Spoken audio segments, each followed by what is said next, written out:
இன்றைக்கி நம்ம அபிஷேக் அண்ணா எப்படி நம்மளுக்கு பால் கிரிக்கெட் அடிக்கணும் அதெல்லாம் சொல்லி கொடுப்பாங்க. வாங்க பார்க்கலாம். இருக்கா ஸ்டார்ட். சொல்லு. ஹாய் ஃப்ரெண்ட்ஸ், நம்ம இப்போ வந்து எப்படி கிரிக்கெட்டில் புஷ் வைக்க சொக்க வைக்கிறது இது அதெல்லாம் ஃப்ளாஷ் மாதிரி அடிக்கிறது எப்படி பார்க்கலாம். வாங்க. ஆண்ட்ருக்கு ஃபஸ்ட்டு பால் போடுவா, எப்படி அடிக்கணும்னு பார்க்கலாம். ஃபஸ்ட்டு பால் போடுறான்.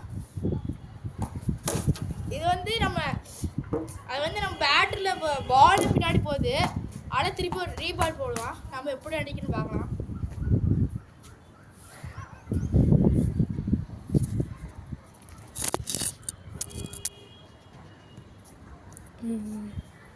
செகண்ட் பால் போடுவோம். அப்போ ஆண்ட்ரியல் போடுறேன். இது வந்து நம்ம பால் வந்து நம்ம எப்படி இந்த பால் வந்து இந்த சைடில் படிச்சுன்னா இங்கே போவோம். நான் இங்கே வந்து அடிச்சனால பால் அங்கே போயிருக்கு. செகண்ட் பால் போடுறான். இந்த பால் வந்து நான் ஸ்ட்ரைட்டாக புஷ் மாதிரி வச்சு மேலே ஒன்று அடித்தேன், அதனால அங்கே பால் போயிருக்கு. இப்போ நம்ம 6 எப்படி அடிக்கிறது பார்க்கலாம். கேமரா கிட்ட பால் போதுண்ணா. இப்போ வந்து 6 பால் நம்ம இது த்ரெட்டு இப்போ பக்கத்தில் வந்து இதை அடிச்சு திருப்பி பால் போடுவோம். பால் இப்போ வந்து நான் அடிக்கும் போது பால் இப்படி போயிடுச்சு பார்த்தீங்கன்னா. இப்போ 6 போயிருக்கு நூல் எடுக்கிறதுனால. எப்படின்னா நான் சொக்க வச்சு இப்படின்னு அடித்தேன், நான் 6 போகுது பால்.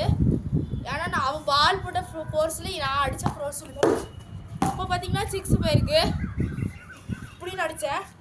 செகண்ட் பால் ஏதோ த்ரெட்டு தடுத்துருச்சு. நம்ம பால் வந்து எப்பவுமே நம்ம அடிக்கும் போது த்ரெட்டு இந்த பால் வந்து தடுத்துருச்சுன்னா பால் அவ்வளோ அதிகமாக போகாது. சரி, நம்ம நெக்ஸ்ட் பால் போடுவோம். நெக்ஸ்ட் பால் எதாச்சு தேர்ட் பால் போட்டோம். பேனல் தேர்ட் பால் போகும்போது நான் 6 அப்படி அடிக்கணும்னு சொல்லித்தரேன். ஃபர்ஸ்ட் இங்கே பொசிஷன் நல்லா இருக்கணும், பேட்டு கீழே வச்சுக்கணும், நினச்சி அடிக்கணும். இப்போ பேக் 6 உங்களுக்கு ஸ்ட்ரெயிட் 6 வந்து சில நேரத்தில் அடி பால் வந்து இங்கே எஜ்ஜில் மேலே படும்போது 6 அங்கே போகும், இல்லைன்னா இங்கே போயிடும். நீங்கள் பேட்டை வந்து ஹை பவரில் போகும்போது இப்படி சொன்னீங்கன்னா 6 பின்னாடி போயிடும். இப்போ நம்ம ஸ்ட்ரெயிட் 6 அடிக்கிறது எப்போவுமே பால் அடிக்க முடியல. செகண்ட் பால் போட்டு நான் இப்படி அடிக்கணும்னு சொல்லித்தரேன். பார்த்தீங்கன்னா ஒன்றும் வேணாம்,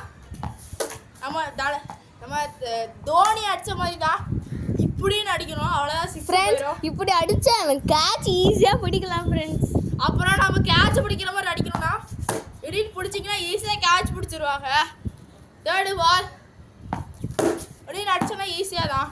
எப்போவுமே நம்ம பால் இப்படி நம்ம பேட்டு 6 அடிக்கணும்னா எப்போவுமே மேலே தூக்கணும். நீங்கள் இப்படின்னு அடிச்சிங்கன்னா 6 போகாது. Third ball okay. நம்ம பால் எப்பவுமே அடிக்கும்போது நம்ம தூக்கி அடிக்கிறது நல்லதா. வாங்க அடுத்த பால் போகலாம். நம்ம அடுத்த பால் போட்டா ஃப்ரெண்ட்ஸ் இப்போ நாங்கள் கொஞ்சம் கட் பண்ணிக்கிறோம். நெக்ஸ்ட் ஆண்டில் பேட்டிங் ஆடுவான். ஃப்ரெண்ட்ஸ் நான் இழுத்து அடிக்க சொல்லி கொடுக்குறேன். ஃபர்ஸ்ட் பால்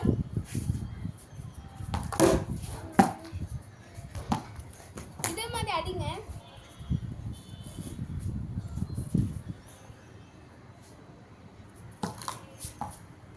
இந்த பால் மிஸ் ஆயிடுச்சு. இது ஒரு பால்.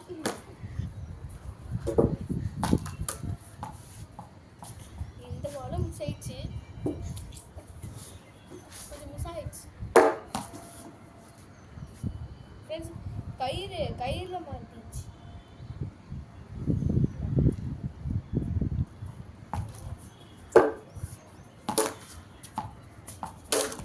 ஃப்ரெண்ட்ஸ் நீங்கள் நான் ஒரு 6 அடிச்சு காமிக்கிறேன்.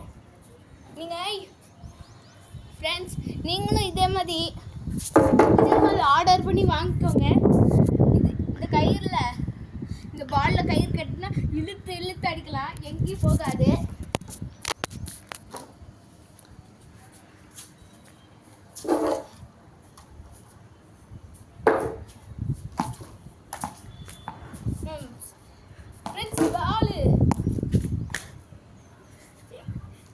ஃப்ரெண்ட்ஸ் கேமரா கிட்ட இருந்து பால் அடிக்குது. Super. Oh missing the ball, miss the ball. Friends ஒரு ஆண்ட்ரி இப்போ அவளே போட்டு அடிக்க போகிறான். அடி இருக்கிறதால தான் சொன்ன மாதிரியே தான். எப்படி ஃப்ரெண்ட்ஸ் இன்னைக்கு ஒரு லாஸ்ட் 6